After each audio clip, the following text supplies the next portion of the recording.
বিশ্বকাপের সেমিফাইনালে আর্জেন্টিনা হারে না, আর বিশ্বকাপের ফাইনালে যতটা জেতে তার চেয়ে বেশি হারে।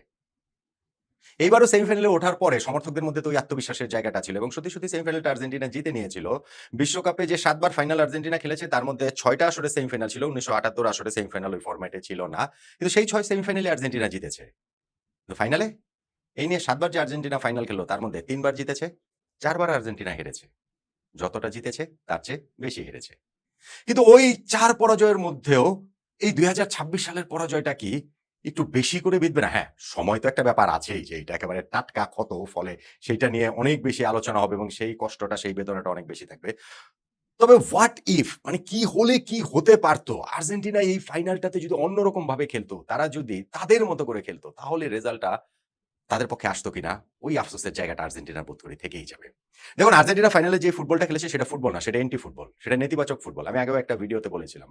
এবং সেইটা আপনি নিরপেক্ষ দর্শকদের যদি আপনি জানতে চান, যারা হচ্ছে গিয়ে অ্যাবসোলিউটলি যারা নিরপেক্ষ, তারাও কিন্তু ধরেন এই ফাইনালটাতে স্পেন জিতুক সেটাই চেয়েছে। চেয়েছেন মানে এই সেন্সে খেলা দেখার কথা আমি বলছি। এর মধ্যে আবার ওই যে ব্রাজিল, আর্জেন্টিনা এত কিছু আনার কোন দরকার নেই। কেননা আর্জেন্টিনা খুবই নেতিবাচক ফুটবল খেলেছে। একটা দলই আসলে ফুটবল খেলেছে, সেটা স্পেন। তারাই গোল দিতে চেয়েছে, তারাই জিততে চেয়েছে। আর আর্জেন্টিনার স্ট্র্যাটেজি ছিল হচ্ছে গিয়ে তারা গোল খাবে না এবং যদি পারে তারা গোল দিবে এবং সেটা যদি না পারে টাই ব্রেকারে গিয়ে তো তাদের এমিলিয়ানো মার্টিনেজ রয়েছেন। এখন ফুটবলের টাই ব্রেকার পর্যন্ত যেতে ১২০ মিনিটের পথ পাড়ি দিতে হয়। মাঝখানে ইনজুরি টাইম সবকিছু মিলিয়ে ধরেন ১৩০-৩৫ মিনিটের ব্যাপার। এই সময়টা ধরে আর্জেন্টিনা এই স্ট্র্যাটেজিতে খেললো। হ্যাঁ, যদি এরকম হতো যে এই আর্জেন্টিনা দলের শক্তির জায়গাটাই এরকম বা দুর্বলতার জায়গাটাই এরকম যে না, তারা আসলে গোল করতে পারে না, তাহলে সেটা মেনে নেওয়া যেত। কিন্তু এই আর্জেন্টিনা তো সেরকম না। এই আর্জেন্টিনা ওয়ার্ল্ড কাপে স্কোরিং টিম, ১৯ টা গোল তারা সেমিফাইনাল পর্যন্ত দিয়েছে। এই আর্জেন্টিনা লিওনেল মেসি রয়েছেন, যিনি গোল্ডেন বুটের রেসেই ছিলেন। ৮ জন গোল স্কোরার এই আর্জেন্টিনা টিমে রয়েছে। সেই আর্জেন্টিনা স্পেনের বিপক্ষে কেন এইভাবে দলকে সাজাবে? আমি ম্যাচ শেষে দেখছিলাম তাদের কোচ বলছেন যে যদি 11 ভার্সেস 11 থাকতো তাহলে ম্যাচের রেজাল্ট কি হতো সেইটা একটু, মানে তিনি বলছেন যে আই এম কিউরিয়াস যে ওরকম হলে কি হতো। এইটাও একজন কোচ, মানে আমি ঠিক আসলে মেলাতে পারি না যে লিওনেল স্ক্যালোনি তিনি এইভাবে বলছেন, তিনি এইভাবে ভাবছেন, তিনি যেভাবে টিমটা সাজিয়েছেন সেইটাও আসলে আমি কোনোভাবেই এটা আমার কাছে অ্যাকসেপ্টেবল না। আর্জেন্টিনার সমর্থকরাও আমার ধারণা এইটা আসলে মেনে নিচ্ছেন না। দেখুন, প্রথমত আর্জেন্টিনা এই ম্যাচটাতে আমি বলছি ফুটবল খেলতে নামেনি। তারা মনে হচ্ছিল যে রেসলিং করতে নেমেছে।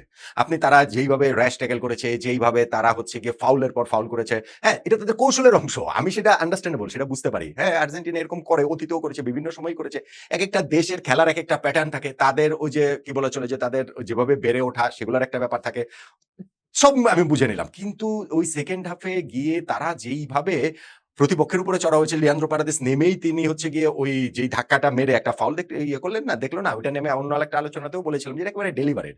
এটা হচ্ছে গিয়ে প্রতিপক্ষকে তাতিয়ে দেওয়া, উস্কে দেওয়া এবং সেইটা করে আর্জেন্টিনার বেসটা বেরিয়ে আসে। তারা সেটা বের করতে চাইছে। কিন্তু সেই বেসটাকে আমরা দেখতে পেয়েছি। স্পেন তো সেই ফাঁদে মোটেই পা দেয়নি। এখন আর্জেন্টিনা আক্ষেপের জায়গায় থাকতে পারে বা তাদের কোচ যেটা বলেছেন যে 11 ভার্সেস 11। ভাই, এনজো ফার্নান্দেসের ওইটা রেড কার্ড, ফুল স্টপ। এইটা মানে কোন রকম কোন, আমি বলব যে কোন ডিবেটের জায়গায় নাই। আমি আবারও বলি, ওই যে একটা হাস্যকর কথা আমরা বলি যে ফিফা আইনের মাধ্যমে হয়েছে। যাই করা হোক সেটা ফিফা আইনের মাধ্যমেই করা হয়। এনজোকে যদি লাল কার্ড দেওয়া হয়েছে, ২ টা হলুদ কার্ড দিয়েছে ফিফা আইনের মাধ্যমে। যদি নাও দেওয়া হতো সেটাও ফিফা আইনের মাধ্যমেই হতো। ফিফা আইনের বাইরে কোন কিছু কি আইসিসি আইনের মাধ্যমে হবে নাকি? তা তো আর হবে না। কিন্তু আমি বলছি যে ওই মতামতের জায়গাটা আপনি বেশিরভাগের ক্ষেত্রে মতামত আপনি জানতে চান, এক্সপার্ট না, সাধারণ মানুষের জানতে চান। সমর্থকদের চশমা যদি খুলে রাখেন তাহলে এটা বলবেন এনজো ফার্নান্দেজের অবশ্যই এটা সেকেন্ড ইয়েলো কার্ড হয়। কারণ তিনি মানে ওই ট্যাকেলটা করে চ্যালেঞ্জে গিয়েছেন, তিনি লেট করেছেন, তিনি বল পাননি, তিনি পায়ে মেরে দিয়েছেন। ফলে ওইটা আসলে ইয়েলো কার্ড হবেই হবে। এটা ১০০ তে ১০০ বার।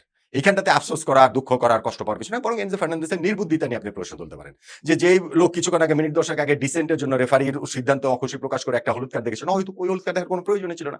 সেখানে তিনি দলকে এভাবে বিপদে ফেলে গেছেন। আমি তো বলব আর্জেন্টিনা সামওয়াট লাকি। তারা অবশ্যই লিয়ান্দ্রো পারেদেসেরও হলুদ কার্ড, সেকেন্ড ইয়েলো কার্ডে তার রেড কার্ড হওয়া উচিত ছিল আমি মনে করি। অবশ্যই আমি মনে করি। পারেদেস ওই যে একটা হলুদ কার্ড যে শুরুতে পেয়েছেন সেকেন্ড হাফে বদলি হিসেবে নেবে। তারপরে তার ২ টা ৩ টা চ্যালেঞ্জ ছিল একেবারেই 50-50। কারণ এটা আমি মনে করি রেফারি দেন নাই। এটা রেফারিও ভুল না, আমিও ভুল না। এটা হচ্ছে গিয়ে আইনের ব্যক্তিগত ব্যাখ্যা। অন্য একটা রেফারি হলে হয়তোবা দিতেন। অন্য বিশ্বকাপ ফাইনাল না হয়ে এটা হয়তো গ্রুপ পর্বের ম্যাচ হলে দিতেন। অনেক রকম বিষয় সেই জায়গাটাতে রয়েছে। কিন্তু লিয়ান্দ্রো পারেদেস সামওয়াট খুবই লাকি যে তিনি মাঠে ছিলেন। ফলে আর্জেন্টিনার আসলে এই রেফারিং নিয়েও কোনো কমপ্লেইন করার জায়গা আছে বলে মনে হয় না। তাদের যেটা কমপ্লেইন করার জায়গা আছে যে তারা আসলে এইভাবে খেললো কেন? এই দলটা তো এরকম না। এই দলটা ঠিক আছে, স্পেন বল পজিশন রাখতে পছন্দ করে, তারা ওইভাবে খেলে, ওইভাবে ডমিনেট করে, 65% বল পজিশন তাদের আছে, থাকলো না হয়। কিন্তু পুরো ম্যাচে ৯০ মিনিটে আর্জেন্টিনার মানে একটা শটও প্রতিপক্ষের দিকে তারা নিতে পারবে না। একটাও না। এটা একটা অবিশ্বাস্য রেকর্ড যে আপনি আপনার স্কুলের খেলায়, পাড়ার খেলায়, মহল্লার খেলায় 90 মিনিট খেললে একটা দল আরেক দলের গোলমুখে একটা শট কিভাবে না নিয়ে থাকতে পারে। আর্জেন্টিনা সেটা করেনি। আর্জেন্টিনা সেটা পারেনি। স্পেন তাদেরকে পারতে দেয়নি। এটা মাথায় রেখেও আমি বলেছি যে আর্জেন্টিনার পারার ওই তাগিদের জায়গাটা আসলে কতটা ছিল। তারা ১ম শট নিয়েছে সেটা ১১৬তম মিনিটে গিয়ে ইনজুরি টাইমেরও হচ্ছে মানে এক্সট্রা টাইমের সেকেন্ড হাফে গিয়ে যখন তারা ১ গোলে পিছিয়ে আছে সেই ডেসপারেট সময়টার মধ্যে ১৯৯০ বিশ্বকাপের সঙ্গে তুলনাটা হচ্ছে। ওই বিশ্বকাপ ফাইনাল আর্জেন্টিনা খুবই নেগেটিভ ফুটবল খেলেছে। ভেরি নেগেটিভ ফুটবল খেলেছে এগেইনস্ট ওয়েস্ট জার্মানি। এবং যেই পেনাল্টিটা তাদের দেওয়া হয়েছিল তাদের এগেইনস্টে এখনো আপনি ইউটিউবে গিয়ে দেখতে পারেন। আমি মনে করি যে রেফারির ওই সিদ্ধান্তটা ভুল ছিল। আর্জেন্টিনা ওই জায়গায় অবশ্যই আনলাকি। ওই পেনাল্টিটা নাই দিতে পারতেন মেক্সিকো রেফারি এডগার্ডো কোর্টেসাল। কিন্তু তাতে তো আর ওই সত্য মিথ্যা হয়ে যায় না যে ওয়েস্ট জার্মানি ওই ফাইনালটাতে ডমিনেট করেছে। স্পেন যেমন ২০২৬ ডমিনেট করেছে ঠিক তেমনি ওই ফাইনালটাতে ওয়েস্ট জার্মানি ওই ৯০ মিনিটের মধ্যে তারা ২৩টা শট আর্জেন্টিনার হচ্ছে গিয়ে ওই ইয়েতে গোলে শট নিয়েছে। আর্জেন্টিনা গোলে শট ছিল করেছে একটা। মানে এখানে এই ফাইনাল তো শূন্যটা ছিল, সেই ফাইনালেও একটা ছিল। তারপরেও সেই আর্জেন্টিনার ডিফেন্সে আপনি দুইটা কথা বলতে পারবেন। নাম্বার 1, ওই ওয়ার্ল্ড কাপের পুরোটাই আর্জেন্টিনা এরকম নেগেটিভ ফুটবল, জঘন্য ফুটবল খেলেছে। পুরোটাই। এই ওয়ার্ল্ড কাপে তো আর্জেন্টিনা সেটা খেলেনি। এবং সেই ওয়ার্ল্ড কাপ ফাইনালে আর্জেন্টিনার ৪ জন প্লেয়ার সাসপেন্ডেড ছিল। ফাইনালে ফার্স্ট 11-এ ৪ জন প্লেয়ার খেলতে পারেনি ইনক্লুডিং ক্লাউদিও ক্যানিজিয়া। ফলে কোচ কার্লোস বিলার্দোর সেই জায়গাটাতে এইরকম ভাবে নেগেটিভ অ্যাপ্রোচে যাওয়ার আপনি একটা ডিফেন্স দাঁড় করাতে পারেন। ২০২৬ বিশ্বকাপ ফাইনালে কি ডিফেন্স দাঁড় করাবেন? আর্জেন্টিনা যেই টিম ১৯টা গোল দিয়েছে, যেই টিমে লিওনেল মেসি রয়েছেন, যেই টিমের সব জায়গায় এত স্কোরার রয়েছে, সেই টিম কি কারণে এইরকম একটা শেপে খেলবে যে না আমরা গোল খাবো না, যদি গোল দিতে পারি খুব ভালো। মারামারি করেছেন, কাটাকাটি করেছেন, ওইটা নিয়ে এখন আমার আপত্তি নেই। আমার আপত্তির জায়গায় ইনফ্যাক্ট সেটা হচ্ছে গিয়ে ম্যাচ শেষে যেই কাজটা করেছেন লিয়ান্দ্রো পারেদেস, তখন তিনি লাল কার্ড দেখেছেন, সেটা ম্যাচের কনটেক্সটে গুরুত্বপূর্ণ না। কিন্তু ভাই পরাজিত দল পরাজয়টাও একটু গ্রেসিয়াসলি ওটা নিতে হয়, পরাজয়টাও মেনে নিতে হয়, সেইটাও মেনে নিতে জানতে হয়। ফাইনাল হুইসেল হয়ে যাওয়ার পর পারেদেস যেইভাবে ওইখানে স্পেনের ফুটবলারদের সঙ্গে এরিক গার্সিয়ার সঙ্গে আরো কে ছিলেন ধাক্কা মারলেন, মুখে ঘুষি মারলেন, এইটা আসলে একেবারে মানে খুব লজ্জাজনক। ওইটা ভীষণ লজ্জাজনক। লিওনেল মেসি দেখেন নাই, তিনি তো স্পেনের সব খেলোয়াড়ের সঙ্গে হ্যান্ডশেক করেছেন, তাদের সঙ্গে মিলে ঠিক আছে পরাজিত হয়েছেন, সেটা তো মেনে নিতে হবে, এটা তো এন্ড অফ দ্য ওয়ার্ল্ড না। কিন্তু ওই সময় লিয়ান্দ্রো পারেদেসের যে রিঅ্যাকশনটা ছিল সেটা কোনোভাবেই আসলে এটা অ্যাকসেপ্টেবল না। ফুটবল মাঠে আমরা ওইটা দেখতে চাই না।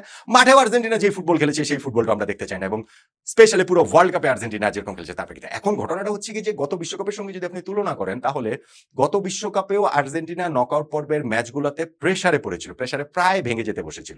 কিন্তু আপনি দেখেন প্রত্যেকটা ম্যাচ আর্জেন্টিনা ডমিনেট করেছে। রাউন্ড অফ 16 এর ম্যাচ অস্ট্রেলিয়ার বিপক্ষে আর্জেন্টিনা ডমিনেট করেছে। হ্যাঁ, 2 গোলে এগিয়ে যাওয়ার পর 1 গোল খেয়ে লাস্টে এমি মার্টিনেজের সেই 1 on 1 সেভের কারণে তারা বেঁচে গেছে, কিন্তু ম্যাচ তারা ডমিনেট করেছে। কোয়ার্টার ফাইনাল নেদারল্যান্ডসের বিপক্ষে থরলি ডমিনেট করেছে, কিন্তু ওই যে শেষ দিকে গিয়ে ভেগাস্টের 2টা গোল খেয়ে খালি এক্সট্রা টাইমে গেল, তারপরে পেনাল্টি শুটআউটে গিয়ে এমি মার্টিনেজের বিরুদ্ধে তারা জিতেছে, কিন্তু ম্যাচ আর্জেন্টিনা ডমিনেট করেছে। এই ফাইনাল তো একতরফাই খেলেছে ক্রোয়েশিয়ার বিপক্ষে।